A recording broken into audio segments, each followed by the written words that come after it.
বন্ধুরা, তারাপীঠের দ্বিতীয় এপিসোডে তোমরা দেখেছিলে আমরা সন্ধ্যেবেলায় মায়ের পুজো দিয়েছিলাম এবং তোমাদেরকেও মায়ের আরতির দর্শন করিয়েছিলাম এবং তার পরের দিন সকালে তোমাদেরকে পঞ্চমুণ্ডির আসন, মায়ের পাদপদ্ম, বামদেবের সমাধি, শিবাভোগতলা এবং তারাপীঠ মহাশ্মশান তোমাদের পুরো ঘুরিয়ে দেখিয়েছিলাম। বন্ধুরা, ভিডিওর মাঝখানে তোমরা যাকে দেখছো ইনি হচ্ছেন অধ্যাপক প্রদীপ জ্যোতিষী। কাল রাতে তারাপীঠ মহাশ্মশানে এসে এনার সঙ্গে পরিচয় হয়েছিল এবং তারাপীঠ এবং জ্যোতিষশাস্ত্র সম্বন্ধে অনেক কিছু জানতে পেরেছিলাম। জ্যোতিষশাস্ত্র সম্বন্ধীয় যে কোনো সমস্যার সমাধানের জন্য তোমরা ওনার সঙ্গে বারাসাত, দত্তপুকুর, হাবড়া, তারাপীঠ এবং কামাখ্যাতেও যোগাযোগ করতে পারো। অমাবস্যা এবং বিভিন্ন তিথিতে তারাপীঠ এবং কামাখ্যায় হোমযজ্ঞ করে মানবের সমস্যার সমাধানও করে থাকেন। Good morning friends, good morning from Tarapith. তোমরা হয়তো ভাবছো যে আমি এত সকালে তারাপীঠ গেটের কাছে কি করছি। অ্যাকচুয়ালি আজকে আমরা তারাপীঠ থেকে শান্তিনিকেতন যাব, সেই কারণেই আমরা অনেক ভোরবেলায় উঠে স্নান সেরে নিয়েছি। আর স্নান করবার সময় আমার মেয়ের হাতের আঙুলের যে ড্রেসিংটা ছিল ওইটা ভিজে গেছে। অ্যাকচুয়ালি ভুলটা আমারই ছিল, হাতে একটু প্লাস্টিক জড়িয়ে দিলে ভালো হতো। গতকাল রাতে ওর হাতের আঙুলে একটুখানি কেটে গেছিলো, সেই জন্যই ড্রেসিংটা করতে হয়েছিল।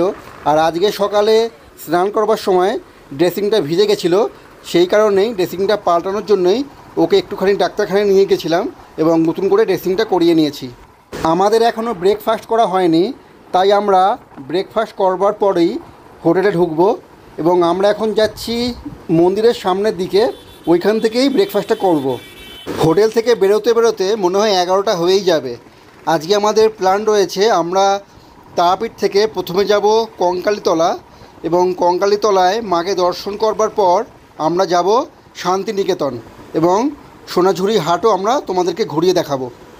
সময় থাকলে তোমাদের বামদেবের ভিটে বাড়িটাও ঘুরিয়ে দেখাবো। ওই দেখো আমাদের হোটেল স্বাগতম। আগের দিন ভোর 4টের সময় বাড়ি থেকে বেরিয়ে তারাপীঠে 11টার সময় পৌঁছে গেছিলাম, আর আজকে 11টার সময় বেরিয়ে শান্তিনিকেতন যাব।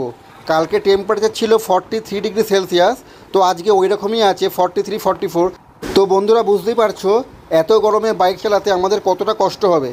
এখনই তাই কি গরম লাগছে, আর আমরা যদি 11টার সময় হোটেল থেকে চেক আউট করে বেরোই তাহলে ভাবো তখন কতটা কষ্ট হবে। আমরা আরেকটু আগে বেরোলাম না এই কারণেই, কারণ ওইখানে পৌঁছে রৌদ্রের মধ্যে ঘুরতে ভালো লাগবে না। আমাদের প্ল্যান রয়েছে দুপুরে লাঞ্চ করে, লাঞ্চের পরই আমরা শান্তিনিকেতনে এবং সোনাঝুরি হাটে ঘোরাঘুরি শুরু করব। এই দেখো বন্ধুরা, আমরা এখন ক্রস করছি দ্বারকা নদীর উপরের এই ব্রিজটা ক্রস করেই ডান দিকের যে রাস্তাটা চলে গেছে ওই রাস্তাটাই হচ্ছে তারা মায়ের মন্দিরে যাওয়ার মেন রাস্তা। এই দেখো বোর্ডে লেখা রয়েছে তারা মা সরণী। গতকাল রাতে মায়ের মন্দিরে মাকে দর্শন করতে যাবার জন্য আমরা কিন্তু এই গেট দিয়ে যাইনি, সামনে দেখো আর একটা গেট আসবে, আমরা ওই গেট দিয়েই কালকে মন্দিরে গেছিলাম মায়ের দর্শন করতে। কিন্তু এখন বাইকটাকে সামনে থেকে ঘুরিয়ে এনে আমি এই তারা মা সরণী দিয়ে ঢুকবো। আমরা এবার চলে এলাম ব্রেকফাস্ট করতে, টাইমও অনেকটা হয়ে গেছে, খিদেও পেয়েছে খুব। আমরা চলে এলাম মন্দিরের গলিতেই ল্যাংচা মহল বলে একটি কচুরির দোকানে ব্রেকফাস্ট করতে।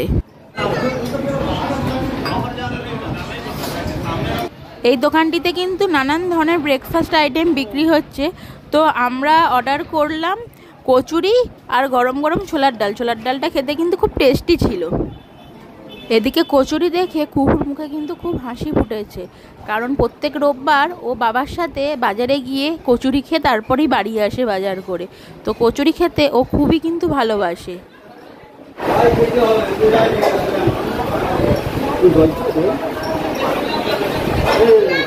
এখন না আগে, এবার বিল মেটানোর পালা। আমরা কচুরি যেটা খেলাম তার দাম পড়েছিল পার প্লেট 40 টাকা করে। আর দেখো ল্যাংচাও বিক্রি হচ্ছে, চলো ল্যাংচাটাগুলো তোমাদেরকে একটু ঘুরে দেখাই। এখানে ল্যাংচার দাম 10 টাকা, 20 টাকা, 30 টাকা, এমনকি 50-60 টাকা অবধিও ল্যাংচা পাওয়া যায়।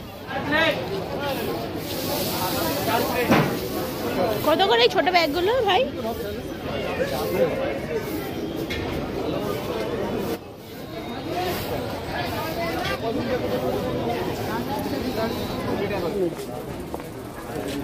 কত করে প্যারা? 360 টাকা কিলো, 440 আছে। এই দুই দামেরই আছে। এই তো সবে আসার একটা প্যারা কত করে? এটা 420, ওটা 360, ওইটা কত করে? 360 টাকা কিলো আর 420 টাকা কিলো। 500 কত পিস হবে? 516 পিস হবে। এটা না মিষ্টি কম হবে, এটা মিষ্টি কম হবে। 500 দিয়ে দিন।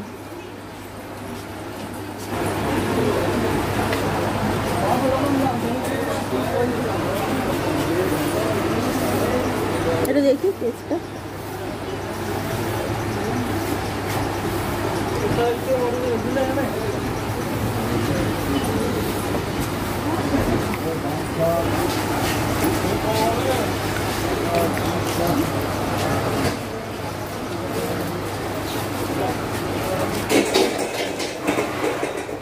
এই চিড়ের প্যাকেটগুলো কত করে?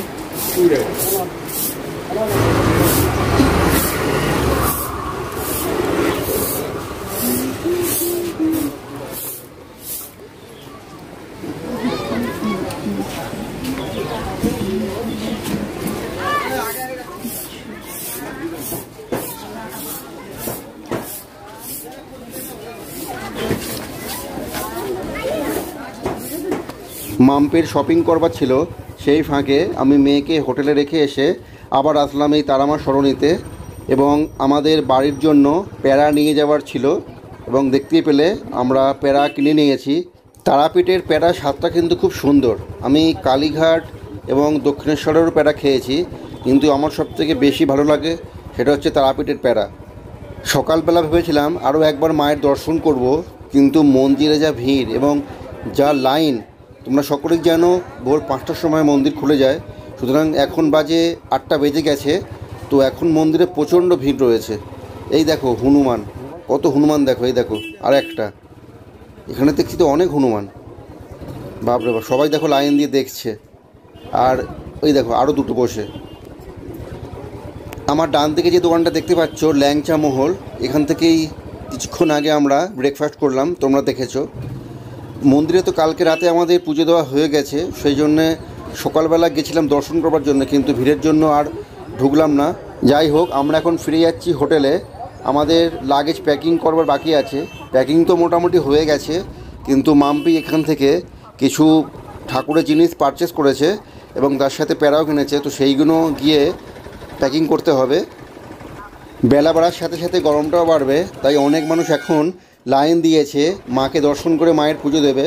তো বন্ধুরা, আমাদের আজকের প্ল্যান তোমাদের আগেই বলেছি, আমরা এখান থেকে যাব বামদেবের ভিটে বাড়ি দেখতে, ওখান থেকে আমরা যাব কঙ্কালীতলা, এবং তারপরে ওইখান থেকে আমরা রওনা দেব বোলপুর এবং শান্তিনিকেতনের উদ্দেশ্যে, এবং তোমাদের ওখানে আমরা সোনাঝুরি হাটটাও সমস্তটা ঘুরিয়ে দেখাবো।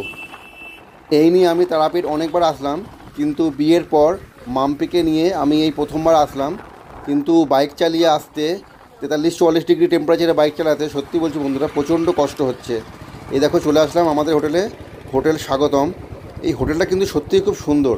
আমি এই হোটেলে ফার্স্ট টাইম থাকলাম, তোমাদেরকেও বলবো তারাপীঠ আসলে এই হোটেলে একবার থাকতে। হোটেলের রিভিউ তোমরা এপিসোড 1-এ দেখতে পেয়েছো। দাঁড়াও, বাইকটা আগে বেসমেন্টে রেখে আসি, পার্কিং করে আসি।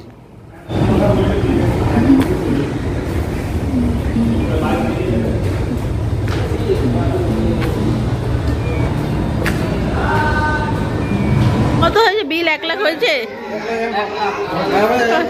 তো ভাই আছে, তো ভাই আছে। আপনার কি বক্তব্য? আপনি তোমরা কি খেতে চান? আমরা এখন রয়েছি রিসেপশানে। আমাদের চেক আউট ছিল 11টা।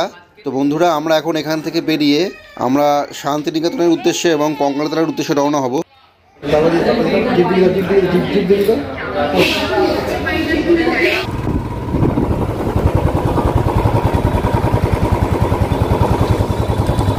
জয় মা তারা, জয় গুরু বামদেব।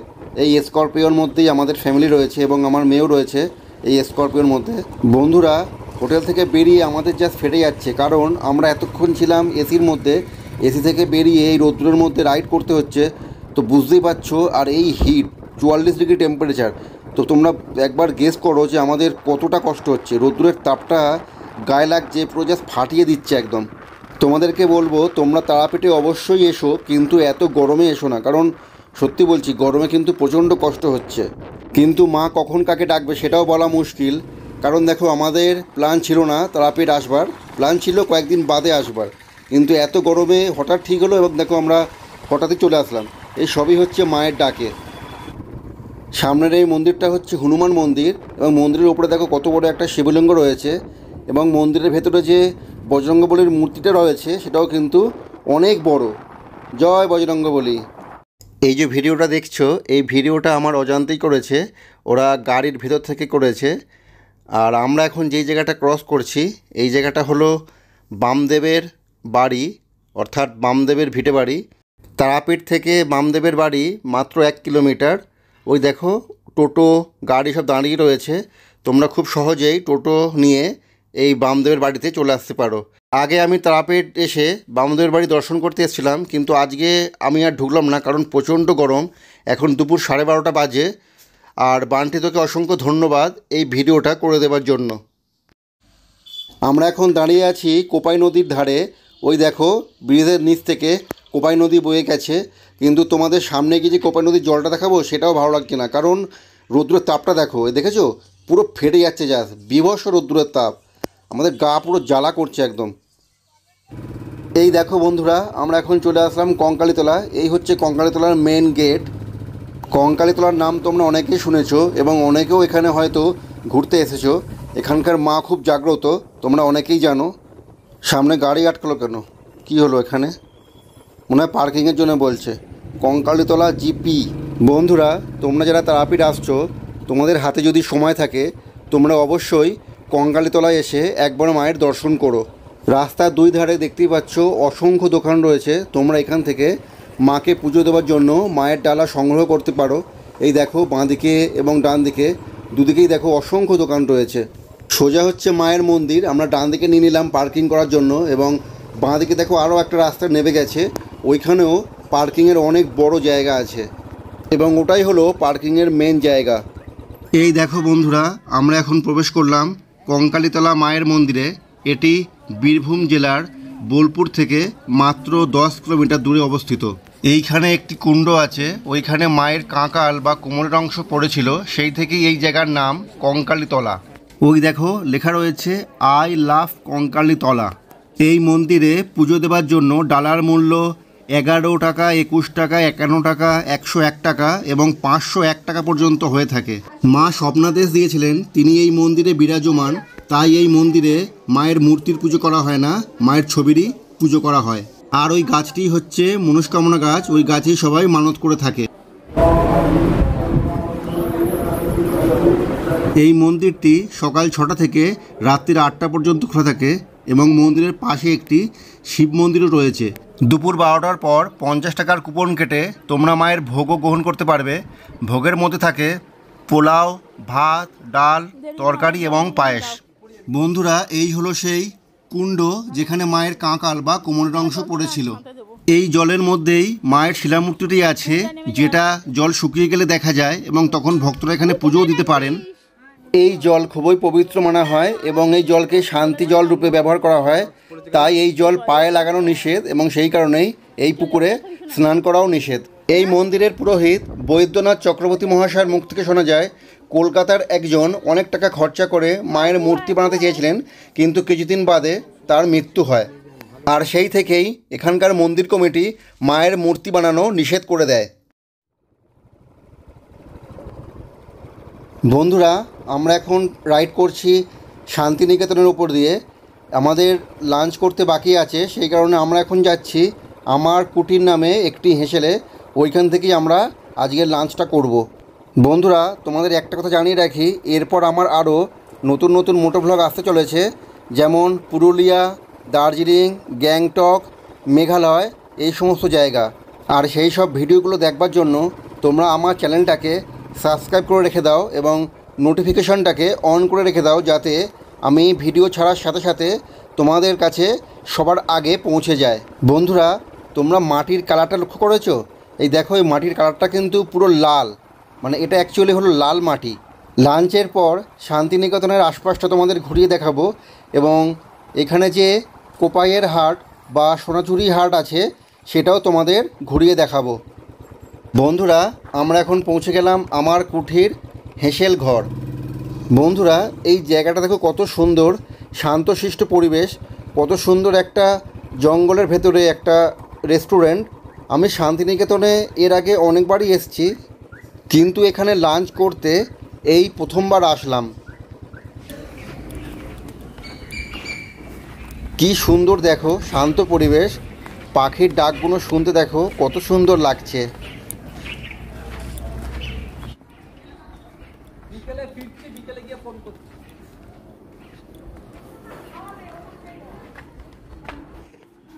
এই দেখো বন্ধুরা, আমরা রেস্টুরেন্টে প্রবেশ করলাম। বাইরের গরম থেকে ভেতরের এসিতে ঢুকে সত্যি বলছি মনটা জাস্ট ভরে গেল। এইখানে কিন্তু খাবার পরিবেশন করা হয় কাঁসার বাসনে। এই দেখো এখানে কত সুন্দর একটি রবীন্দ্রনাথ ঠাকুরের ছবি রয়েছে, এবং এইটা হচ্ছে খাবারের তালিকা এবং তার দাম।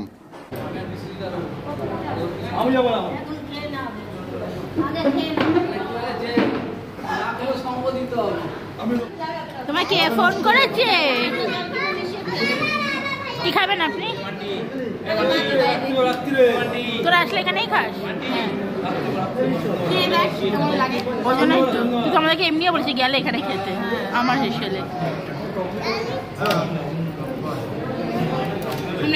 এখন কেন খাওয়ার পর খাবে? তোমার ভাইয়ার কেমন কি করছো? বন্ধুরা, আমরা এখন চলে এসেছি শান্তিনিকেতনে আমার কুঠির হেসেলে। এখানে দেখো কি সুন্দর কাঁসার থালা গ্লাসে খাবার পরিবেশন করছে। আমরা যেহেতু অনেকে রয়েছি একসাথে, তো একটা টেবিলে জায়গা ধরেনি, দুটো টেবিল ভাগ করে আমরা সবাই বসেছি। এখানে মেনুতে ছিল বাসমতি চালের ভাত, ঘি, বেগুন ভাজা, শাক ভাজা, ডাল, শুক্তো, মাটন, চাটনি, পায়েস, স্যালাড। এ যেন এক এলাহি আয়োজন। আর আজকে আমার বোনের বর বিশ্বদীপের জন্মদিন, আর এই এত সুন্দর ট্রিটটা কিন্তু ওর তরফ থেকেই ছিল আমাদের সকলের জন্য। প্রত্যেকটা খাবার অসম্ভব সুন্দর ছিল খেতে।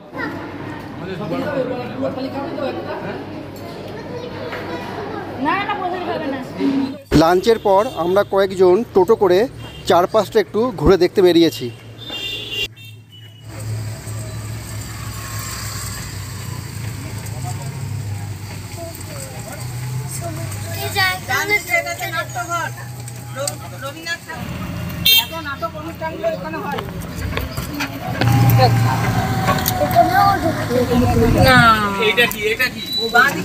ইগলো 2018 সালে 13 জন ছাত্র মিলে এগুলোটি বানিয়েছিল। 2018 সালে? হ্যাঁ, 2018 সালে 13 জন ছাত্র মিলে এগুলোটি বানিয়েছিল। ইট দিয়ে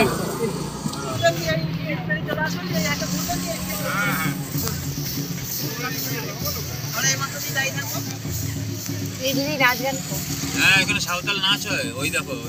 বন্ধুরা, আমরা এখন প্রবেশ করছি সোনাঝুরি হাটের মধ্যে।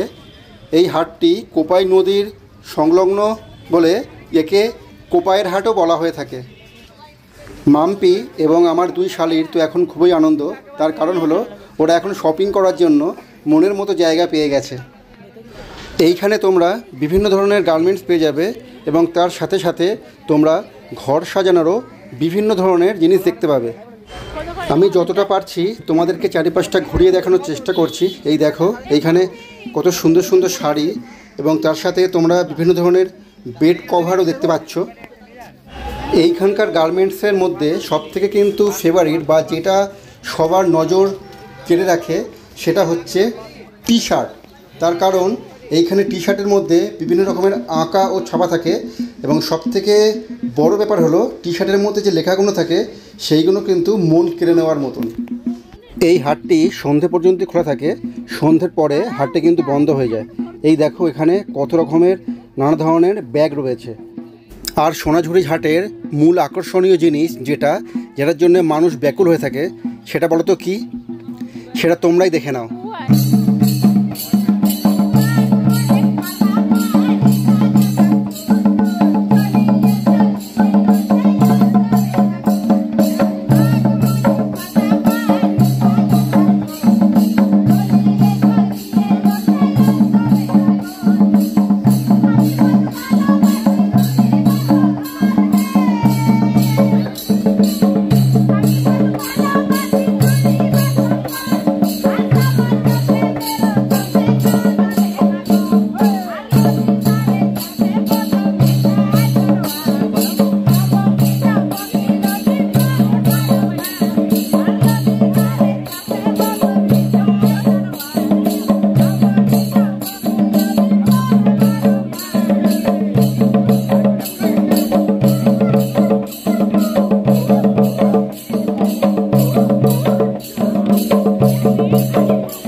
বন্ধুরা, শান্তিনিকেতনে কিন্তু আরও অনেক জিনিস দেখবার রয়েছে। তোমাদের আজকে সবকটা জিনিস ঘুরিয়ে দেখাতে পারলাম না। আমি আরও একবার নতুন ব্লগ করব, যেটাতে শুধু আমি শান্তিনিকেতনেই আসবো এবং শান্তিনিকেতনের পুরো জায়গাটা এবং যা যা জিনিস আছে এখানে তোমাদেরকে ঘুরিয়ে দেখাবো। সোনাঝুরি হাট ঘোরা হয়ে গেলে আমরা এখান থেকে একটু পরেই বাড়ির উদ্দেশ্যে রওনা দেবো। তো বন্ধুরা, ভিডিওটা আজকে এখানেই শেষ করলাম। ভিডিওটা তোমাদের কেমন লাগলো কমেন্টস করে অবশ্যই জানিও। যদি ভালো লেগে থাকে তাহলে একটা লাইক করে দিও আর চ্যানেলটা সাবস্ক্রাইব করে আমার পাশে থেকো। বন্ধুরা, তোমরা ভালো থেকো এবং সুস্থ থেকো। তোমাদের সাথে খুব তাড়াতাড়ি দেখা হচ্ছে আমার নেক্সট মোটো ব্লগে।